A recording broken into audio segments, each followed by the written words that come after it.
தேர்தலில் நம்ம யாருன்னு காட்டணும், நம்ம பலம் என்னன்னு காட்டணும். அதுக்காக அந்த பலமான, அந்த பவர்ஃபுல்லான ஆயுதத்தை நம்ம கையில் எடுக்கணும். அந்த ஆயுதம் வேறு எதுவுமே இல்லை, ஓட்டு, வாக்கு, ஜனநாயகம்.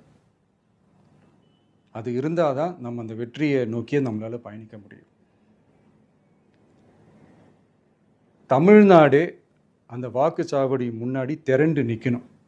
அதை பார்த்துட்டு தமிழ்நாடே தமிழக வெற்றி கழகமா, இல்லை தமிழக வெற்றி கழகம் தான் தமிழ்நாடா அப்படின்ற மாதிரி இருக்கணும்.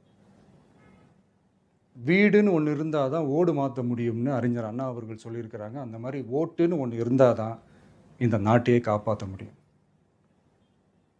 அப்புறம் இன்னொரு முக்கியமான விஷயம், அந்த எனிமரேஷன் ஃபார்ம் நீங்கள் ஆன்லைனில் நீங்கள் ஃபில்அப் பண்ணும்போது அதில் ஒரு சில ப்ராப்ளம்ஸ் வர்றதுக்கு வாய்ப்பு இருக்குது. அது உங்களுடைய ஓட்டர் ஐடியில் இருக்கிற உங்கள் பேரும், ஆதார் கார்டில் இருக்கிற பேரும், அந்த ஸ்பெல்லிங், இனிஷியல்ஸ் எல்லாமே ஒரே மாதிரி இருந்தால் தான் அது அக்செப்ட் ஆகும், இல்லைன்னா அக்செப்ட் ஆகாது.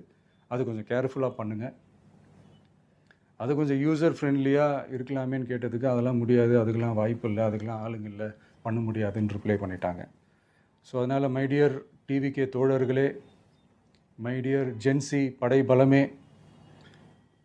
உஷாராக இருங்க, கான்ஃபிடெண்ட்டாக இருங்க. நல்லதே நடக்கும். வெற்றி நிச்சயம். மீண்டும் சந்திக்கும் வரை நன்றி, வணக்கம்.